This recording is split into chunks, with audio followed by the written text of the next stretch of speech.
Earth Day. Earth Day. On this Earth Day, Act or die. teach-ins, mock funerals, rallies, marches, speeches, and songs. Environment is all of America and its problems. Nationwide outpouring of mankind seeking its own survival.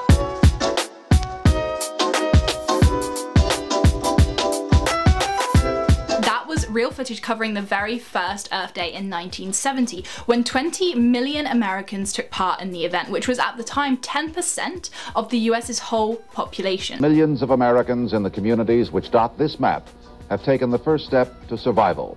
Now, today it's estimated that around 1 billion people actually take part in Earth Day. But does it make a difference? Like, what has Earth Day actually achieved for environmentalism?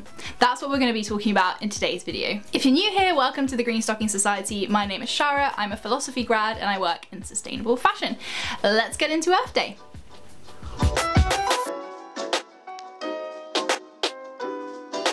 Was founded by a senator called Gaylord Nelson in America in 1970, at a time when issues like air pollution were really just starting to enter the public consciousness for the very first time. Everything that makes our living better also threatens our life.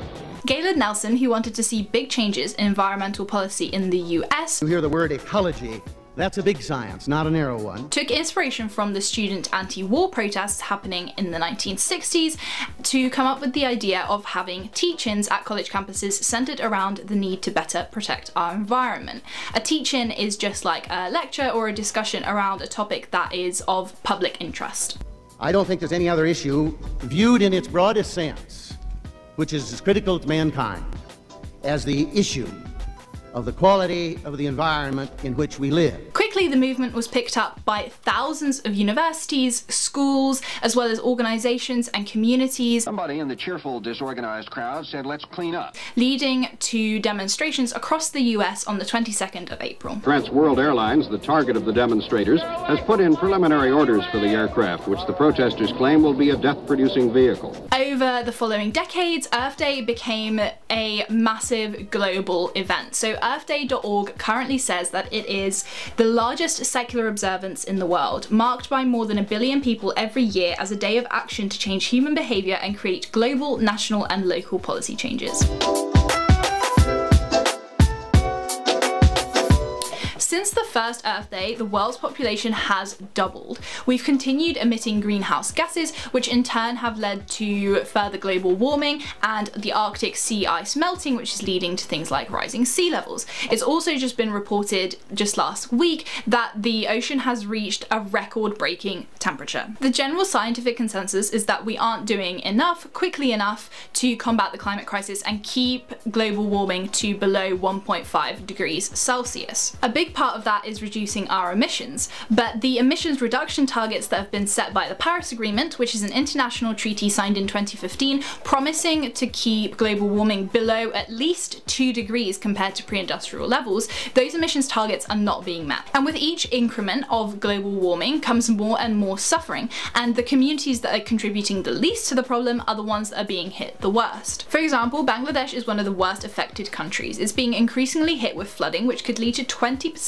of the nation's land being underwater by 2050, even though they contribute a relatively small amount compared to the CO2 emissions from, say, like China or the US. It's been predicted that there could be as many as 1.2 billion climate refugees by 2050, who have had to leave their homes due to flooding, storms, wildfires, and extreme temperatures. Increasingly warmer temperatures are also contributing to the loss of biodiversity. So of the 150,000 species that are assessed for the IUCN Red List, for example, 28% are classed as threatened. But, and there is a big but, the International Panel on Climate Change is still hopeful that we can keep global warming to below that 1.5% target, even though there is a rapidly closing window of opportunity. There have already been loads of success stories, and there are loads of great projects already in progress right now. So instead of framing the future possibilities as all these terrible things that could happen if we don't act now, maybe we should start framing them in terms of opportunities to save animals, to protect people, and to create a better future for the generations that come after us on this planet. And to help us keep that optimism alive, let's look at some of the massive wins that we've had since 1970. Earth Day led to what is now known in the US as the Environmental Decade, when the US Environmental Protection Agency was created and a whole avalanche of laws were passed, including the National Environmental Education Act, the Clean Water Act, and the Clean Air Act. One of the most often cited results of this was that the tailpipe emissions of cars today are now 99% cleaner than they were in 1970. One of the biggest examples of the power of global legislation to make a difference was the Montreal Protocol, which was signed in 1987, when all the countries in the world agreed to ban compounds that were harming the Earth's ozone layer. As a result, the hole in our ozone layer is closing and it will return to 1980 level health by the middle of this century, preventing millions of cases of skin cancer. More recently, we had the signing of the High Seas Treaty, which means that 30% of the world's seas will now be placed into protected areas by 2030. This was a decade in the making and has been praised by NGOs like Greenpeace as a landmark achievement that is really going to turn the tide on ocean conservation. With new protections and the hard work of organisations like WWF, some species are being saved or brought back from the brink of extinction. For example, giant pandas are no longer endangered. More countries are also banning the use of single-use plastic. For example, in England, from October in 2023, takeaways will not be allowed to give out single-use plastic cups and plates and stuff like that. Where policies and laws are being put in place, they are working. The IPCC predicts that billions of tons of emissions have already been saved from ongoing projects, and also 29% of the world's power now actually comes from renewables. So the biggest reason to have hope is that the solutions already exist, and now it's just about applying them everywhere and very quickly. I'm planning to do a video all about hope in the midst of the climate crisis, so if you're interested in that and you have any questions or things that you'd want me to cover in that video, then do leave them in the comments below, and don't forget to subscribe so you don't miss it. And whilst you're there, I'd love you to share any positive news stories that you've seen recently about the climate, just so we can all kind of motivate each other to keep going on this journey. So could Earth Day in 2023 have the same galvanizing power that it had back in 1970?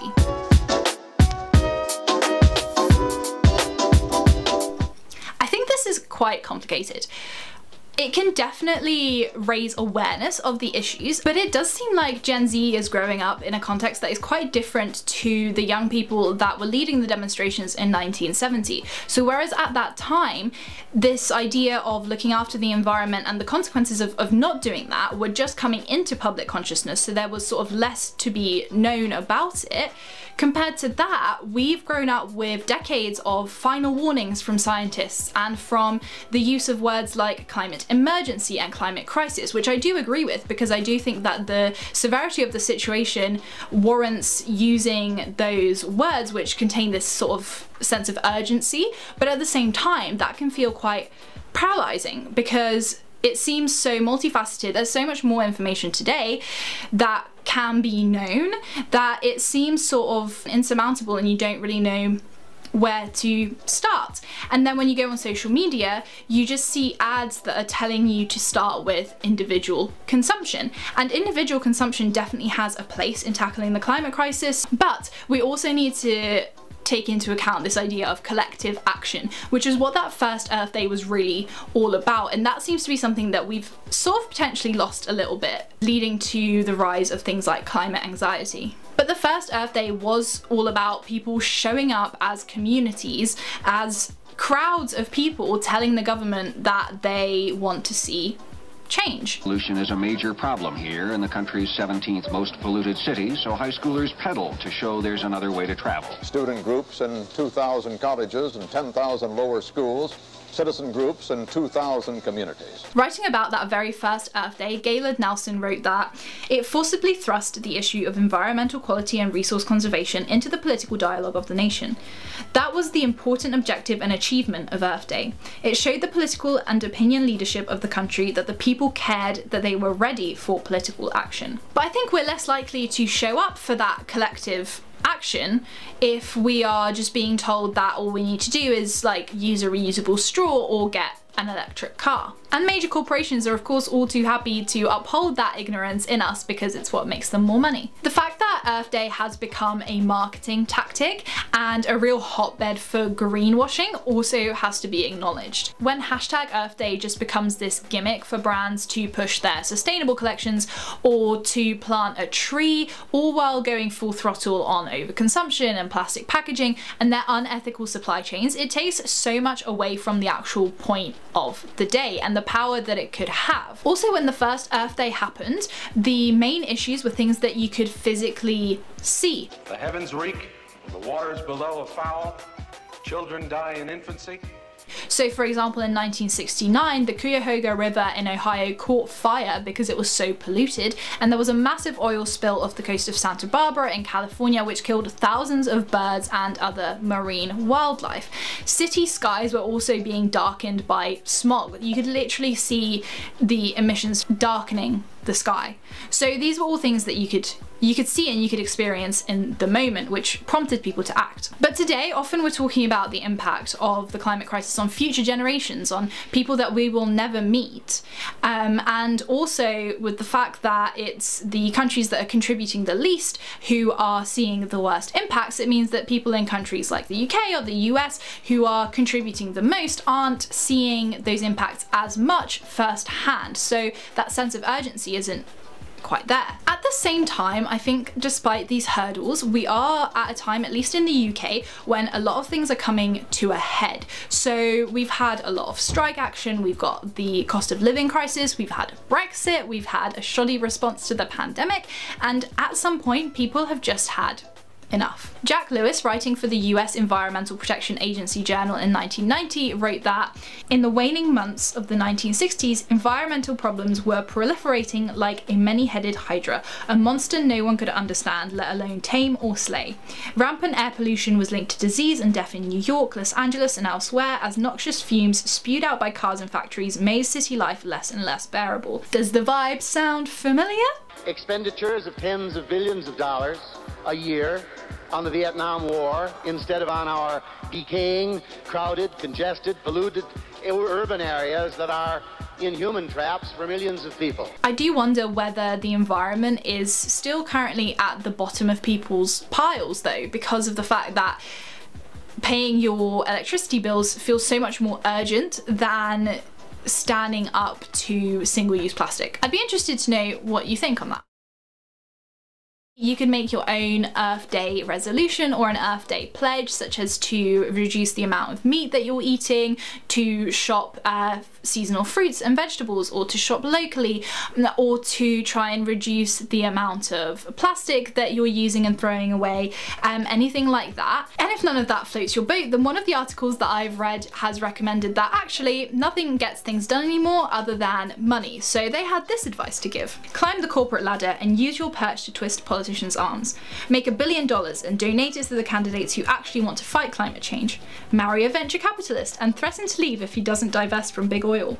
Become a lobbyist if you have to. Become president if you have to. And whilst I don't think this is advice that most of our population will be taking on board, because it's very unlikely that people are going to change their whole career trajectory to really dive into environmental activism, if you are just at uni and don't know what to do next, or you're looking for a career change, then I would definitely consider making that one of the ways that you live your values, because there are so many great companies that are doing amazing things for the planet and for people. So just consider that when you're thinking about your career and the kind of impact that you want to have through the work that you do. Alright, that's it for this video. If you've learned something interesting, I would really appreciate it if you hit that like button. It really helps me out and supports me and lets me know that you like this kind of video so that I can make more in the future.